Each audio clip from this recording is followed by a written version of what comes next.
राधे राधे। प्यारे भक्तों, मनुष्य का जीवन केवल भौतिक सुखों को पाने के लिए नहीं माना गया है, बल्कि इसका एक गहरा आध्यात्मिक उद्देश्य भी बताया गया है।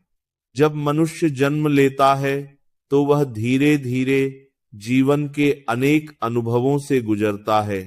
कभी सुख का अनुभव करता है तो कभी दुख का सामना करता है। इस राधे राधे। प्यारे भक्तों, मनुष्य का जीवन केवल भौतिक सुखों को पाने के लिए नहीं माना गया है, बल्कि इसका एक गहरा आध्यात्मिक उद्देश्य भी बताया गया है।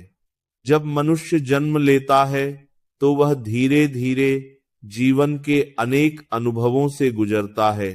कभी सुख का अनुभव करता है तो कभी दुख का सामना करता है।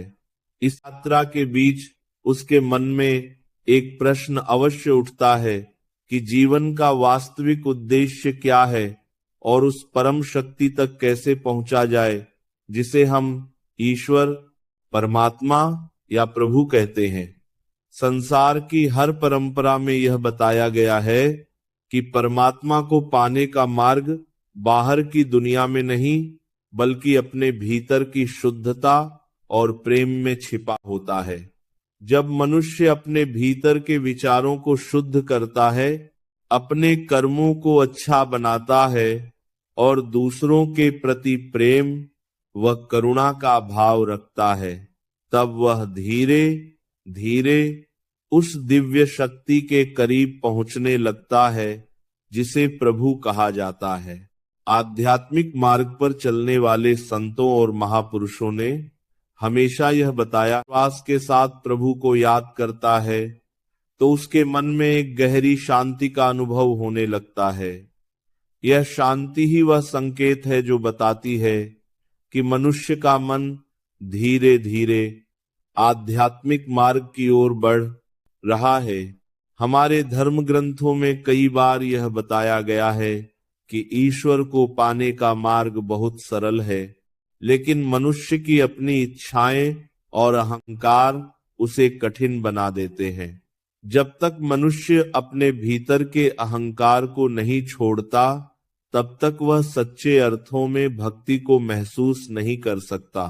अहंकार मनुष्य को यह भ्रम देता है कि सब कुछ वही कर रहा है, जबकि सच्चाई यह है कि इस संसार में हर शक्ति उस परमात्मा से ही आती है।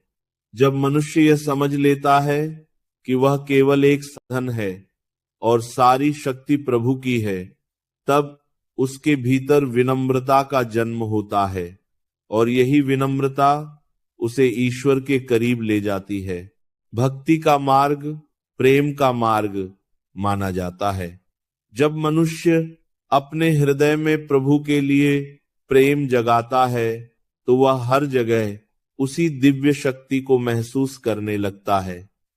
उसे प्रकृति में, लोगों में और अपने जीवन की छोटी छोटी घटनाओं में भी ईश्वर का आशीर्वाद दिखाई देने लगता है। यही भावना धीरे धीरे उसके मन को शांत और संतुष्ट बना देती है। जब मनुष्य के भीतर संतोष आ जाता है, तब उसकी इच्छाएं भी सीमित होने लगती हैं और वह जीवन को एक नए दृष्टिकोण से देखने लगता है। प्रभु को पाने के मार्ग में एक और महत्वपूर्ण बात है सेवा। जब मनुष्य दूसरों की सहायता करता है, जरूरतमंदों की मदद करता है और समाज के लिए कुछ अच्छा करने की कोशिश करता है, तब वह वास्तव में ईश्वर की सेवा ही कर रहा होता है। हमारे संतों ने हमेशा यह सिखाया है कि हर जीव में वही परमात्मा बसता है। इसीलिए जब हम किसी की मदद करते हैं या किसी के दुख को कम करने की कोशिश करते हैं, तो वह भी एक प्रकार की भक्ति ही होती है।